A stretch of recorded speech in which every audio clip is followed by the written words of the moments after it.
The moment I stepped inside the courtroom, I saw my parents already waiting. Their smiles sharp and icy, the same kind that used to freeze me in fear when I was little. They looked convinced the victory was theirs before a single word was spoken. Why wouldn't they be?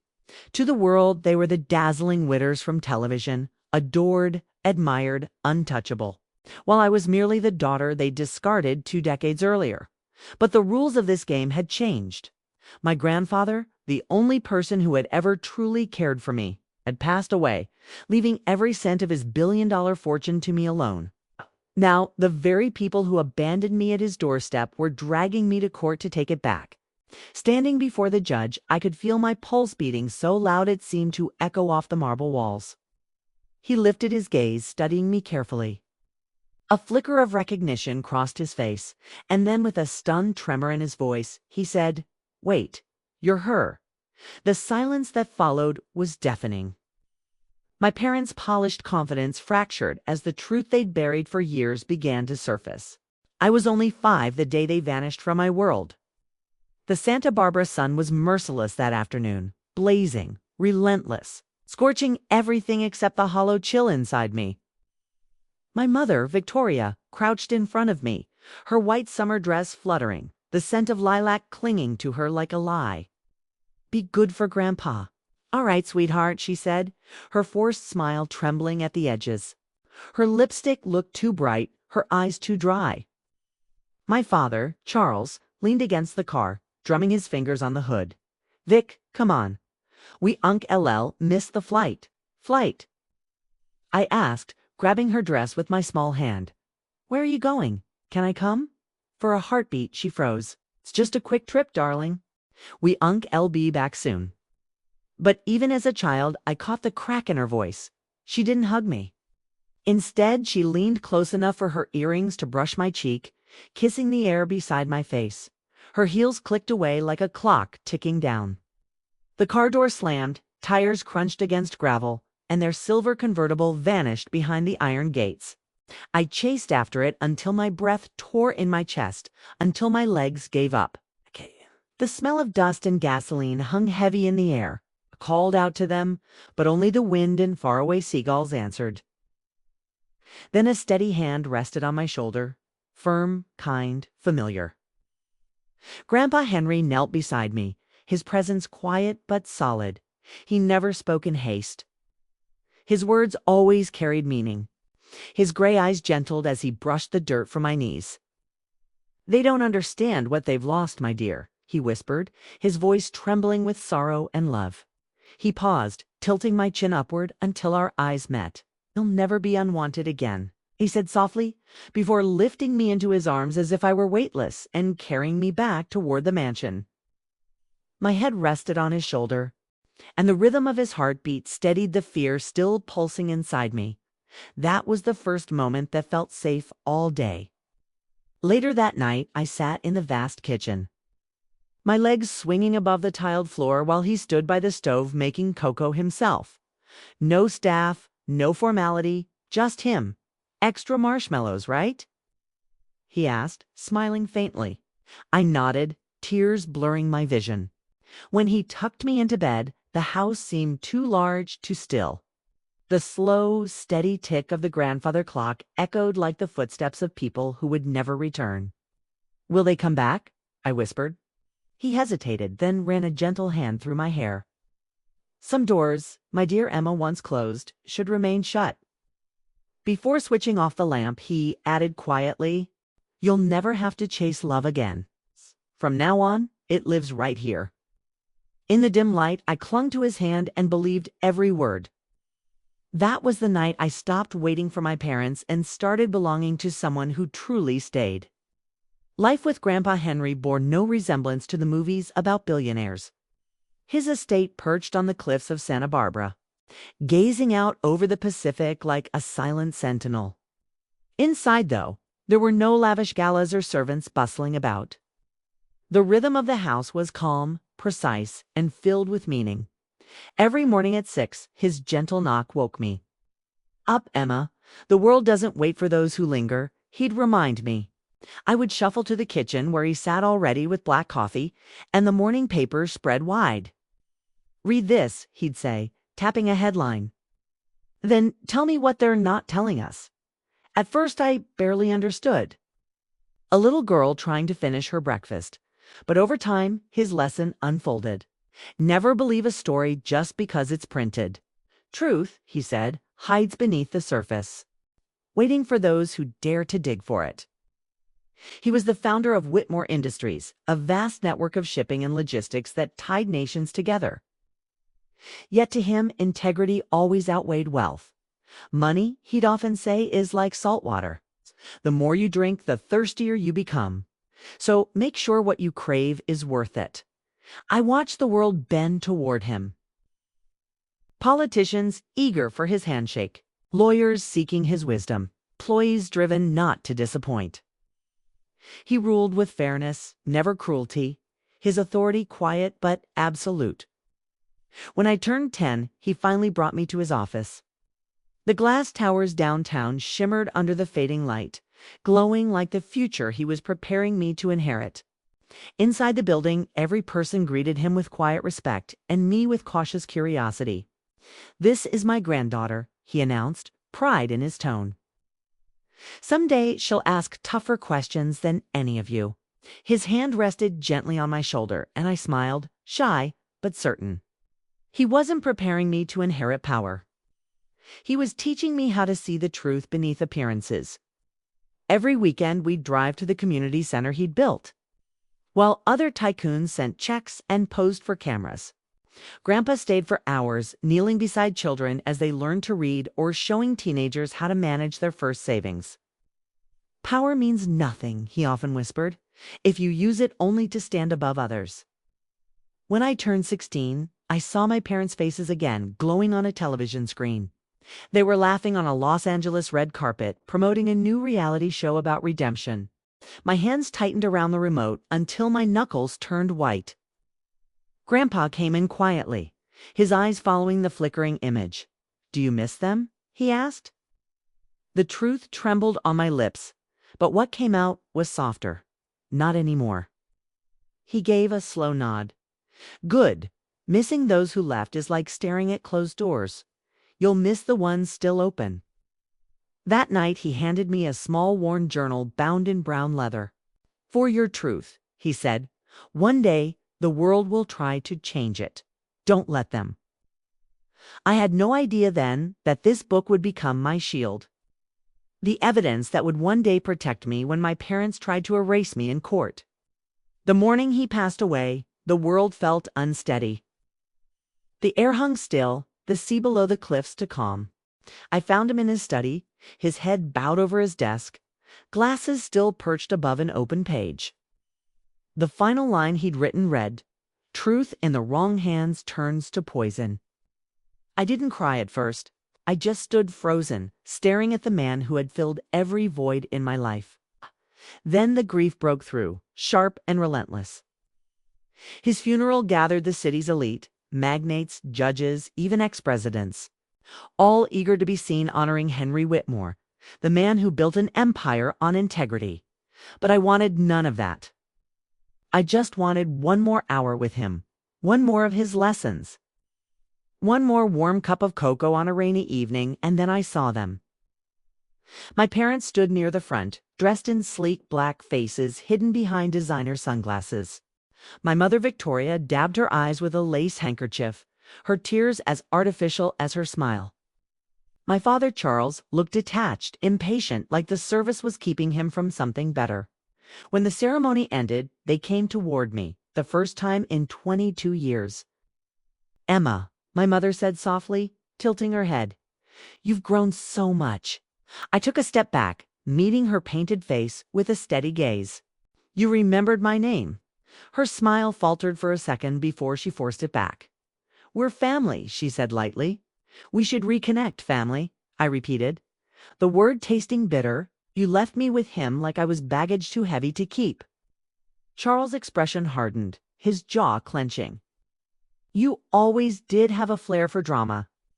Before I could reply, Henry's attorney, Mr. Samuel, Briggs appeared in the doorway and announced that everyone should gather in the estate office for the reading of the will. A low murmur rippled through the guests as they filed inside. My pulse pounded so loudly I could hear it in my ears. Samuel cleared his throat and began to read.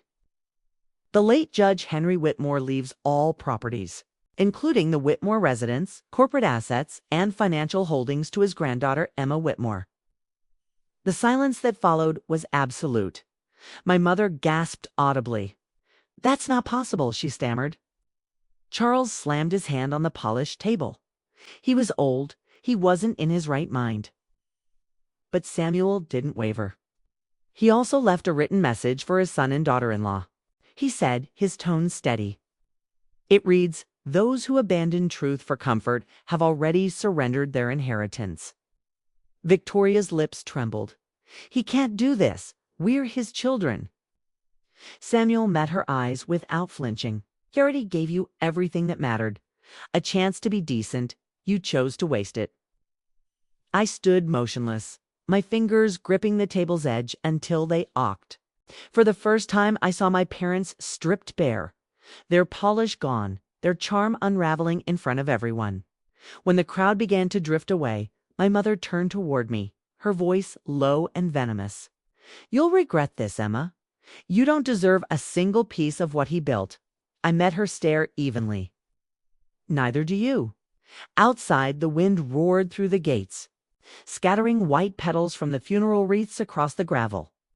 In that moment, I understood that grief and greed often arrive together.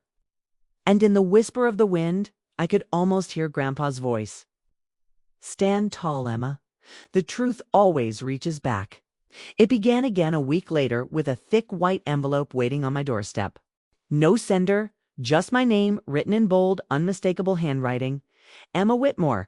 I tore it open, expecting sympathy cards. Instead, my eyes froze on the heading, Notice of Civil Action. Below it, the words hit like a blade. Charles and Victoria Witmore versus Emma Witmore, claim of undue influence. For several seconds, I couldn't move. My hands trembled so violently that the paper slipped from my grasp. My own parents were taking me to court, accusing me of deceiving the only man who had ever loved me into giving me everything he owned. Within hours, the story exploded. By evening, every headline screamed the same scandal. Billionaire's granddaughter sued by arranged parents for $1.6 billion estate.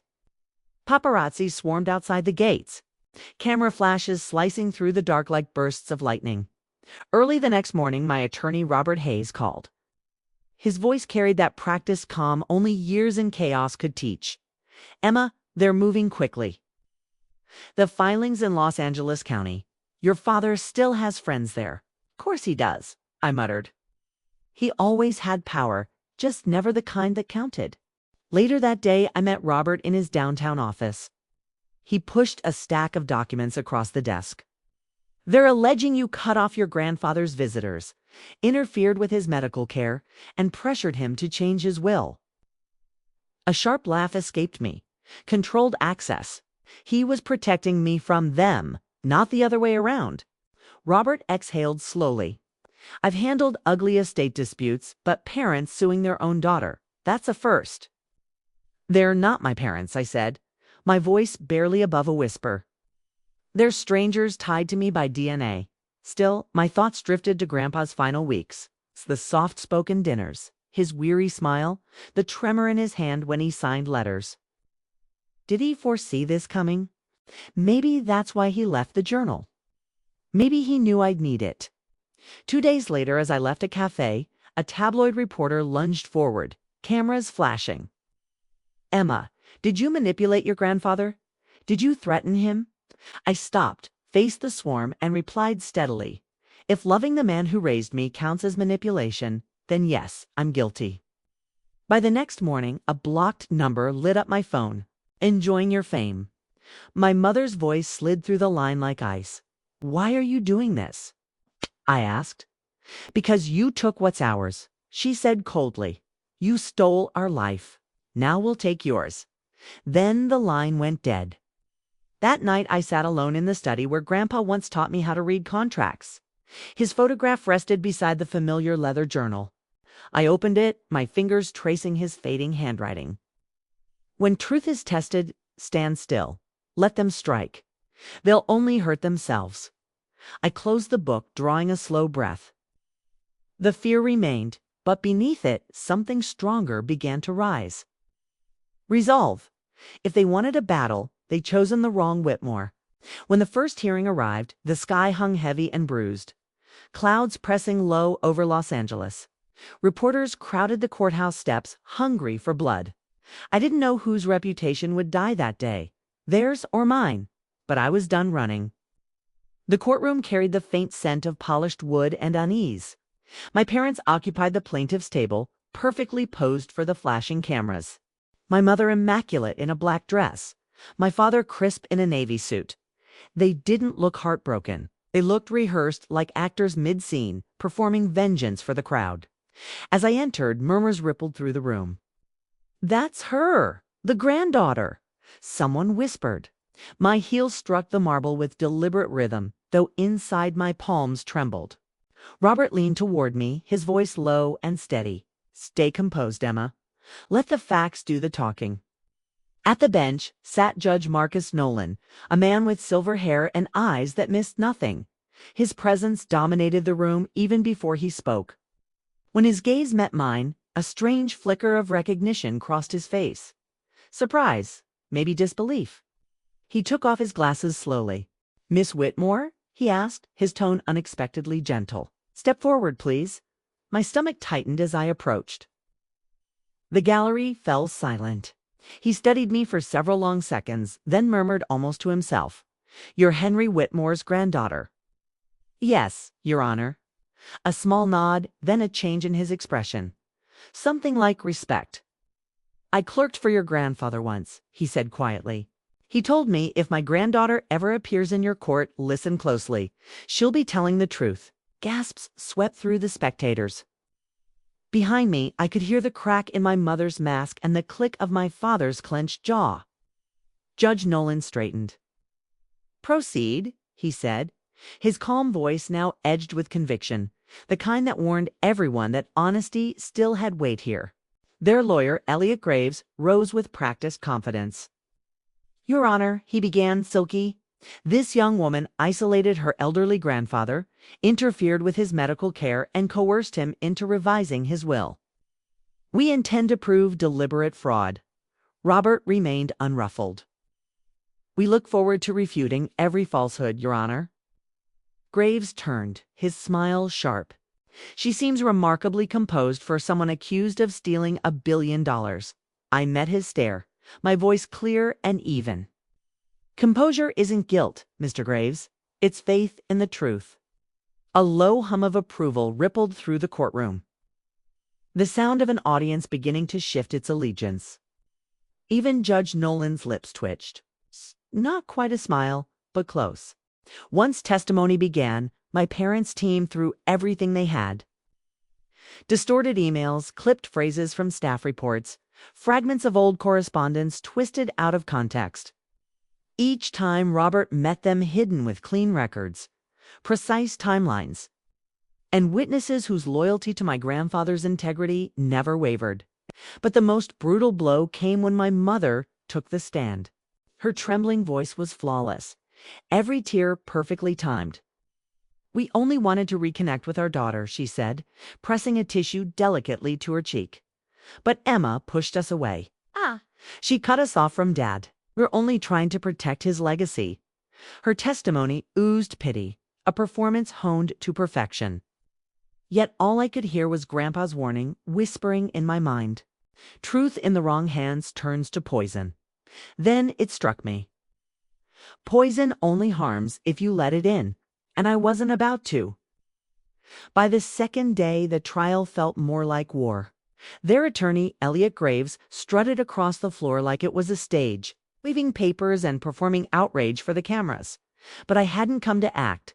I'd come to finish what they started. Robert rose slowly, composed as ever. "Your Honor," he said evenly, "the defense submits new evidence. medical evaluations, witness statements, and the late Judge Witmore's personal correspondence. One document in particular deserves attention. At the word correspondence, my mother's back went rigid. She already knew. Judge Nolan gestured for him to continue. Robert handed over a thick folder, then turned toward me. "Miss Witmore, please take the stand." My pulse thundered as I crossed the room, each step echoing in the silence. I'd rehearsed this moment countless times, but facing the two people who had both created and betrayed me made my chest ache. Robert placed a letter beneath the evidence camera.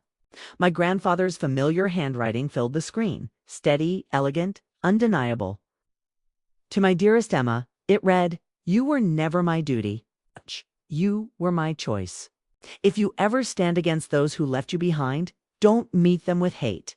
Let truth defend you. It always will." The room went utterly still.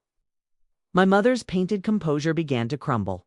My father stared down, jaw locked. Robert's voice remained steady.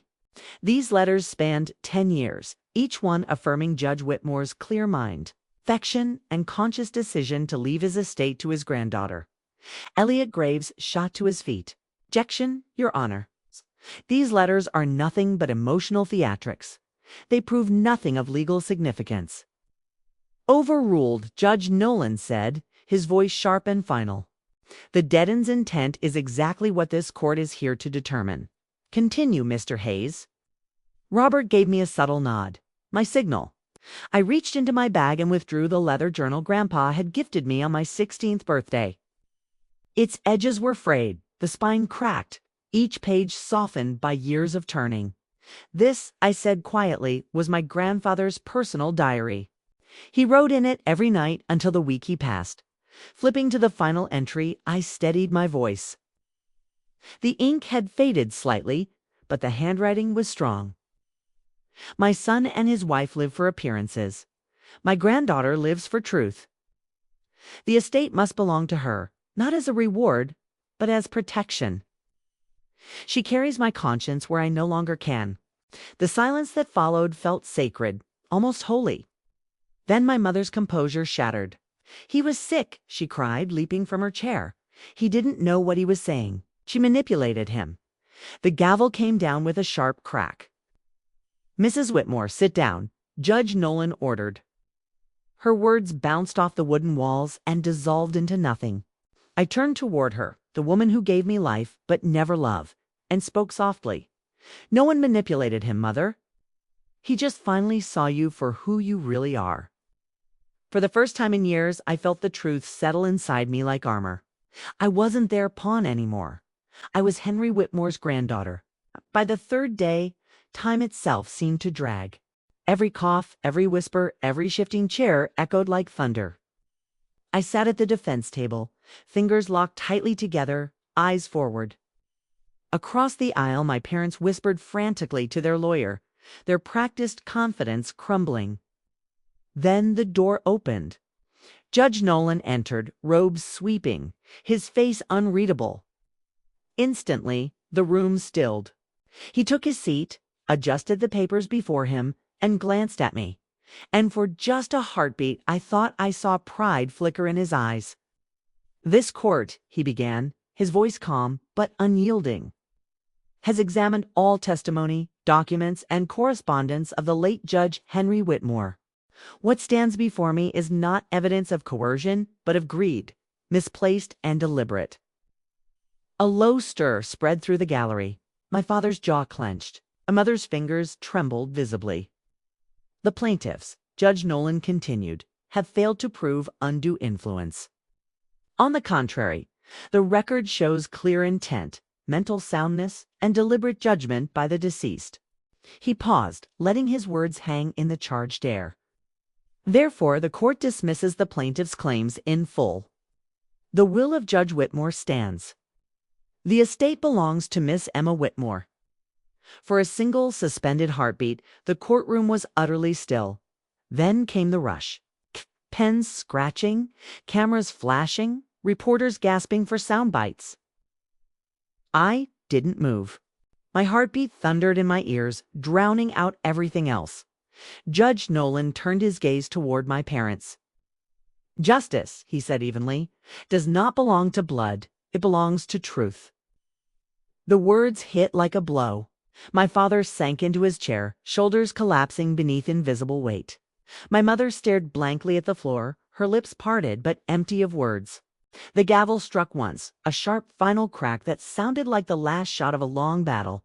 When I rose, my legs trembled. Robert placed a reassuring hand on my shoulder. "It's over," he murmured. "You did it." But victory didn't taste like triumph. It felt like ash, the quiet that comes after a storm when the smoke still hangs heavy. As I turned to leave, my mother's hand shot out and clamped around my wrist. Her nails bit into my skin. "You think this makes you better than us?" she spat. "You'll regret this, Emma. You'll end up alone, just like him." I looked straight at her, my voice steady. "I'd rather be alone than hollow." I pulled free. Outside, sunlight flooded the courthouse steps, fierce and blinding, a light that felt like cleansing. The press surged forward, microphones thrust toward me, voices overlapping in a blur of noise. "How does it feel to win? What will you do with the money?" I paused halfway down the stairs, the wind off the Pacific tugging at my hair. "It wasn't about money," I said quietly. Just enough for every camera to hear. It was about truth. That night I sat in the study beneath Grandpa's portrait, the verdict papers resting beside me. I whispered into the silence, "You were right, Grandpa.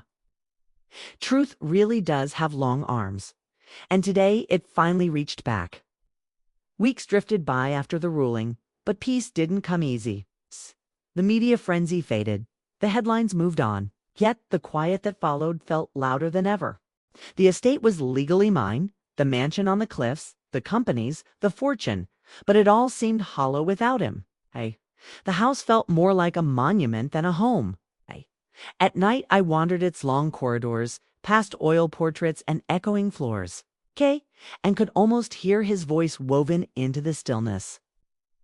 Power means nothing if you can't live with your conscience. For the first time I slept without fear, though not without sorrow.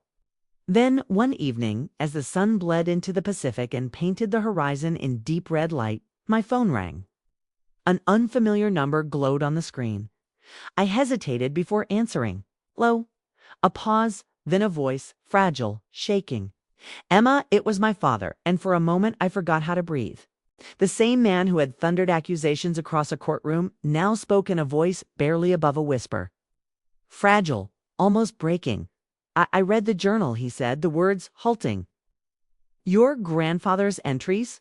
I didn't want to believe them, but I couldn't stop reading. His breath hitched. He wrote that I lost my way, that I stopped being his son long before the will was signed. I closed my eyes. "He also wrote that it's never too late to do what's right," I said quietly. There was a pause, then a trembling exhale. "I don't deserve forgiveness, Emma, but I needed you to know. I'm sorry for everything, for leaving you, for becoming the kind of father he warned you about." His words hung there, fragile, sincere, and unbearably human. Neither of us spoke for several long seconds.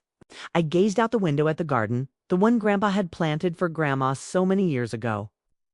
The breeze rustled through the roses, and for the first time in a long while, the silence felt peaceful. "I don't know if I can forgive you," I finally whispered, "but I know Grandpa would have wanted me to try." He drew a shaky breath. "I'll take that. It's more than I deserve." Before the line went dead, he added softly, "You remind me of him the way you never back down." After the call ended, I stayed there, staring at the horizon. The world had gone still again, but not with grief this time. With calm, with healing. I stepped outside barefoot, feeling the cool grass beneath my feet. The sun had slipped beneath the ocean, leaving the estate bathed in warm golden light. In my hands, I carried Grandpa's journal. Turning to its final page, I read the words that had outlived him. "True justice isn't found in courtrooms, but in the hearts of those who keep believing in it." Tears finally came, soft and unhurried. "I believe, Grandpa. I whispered. I always will. And in the hush of the evening breeze, I could almost hear his reply, gentle, proud, at peace. Then I can finally rest, my girl. As the ocean wind drifted through the roses, it struck me with quiet clarity. Justice had been won long ago, but forgiveness, that was the real inheritance he'd left behind.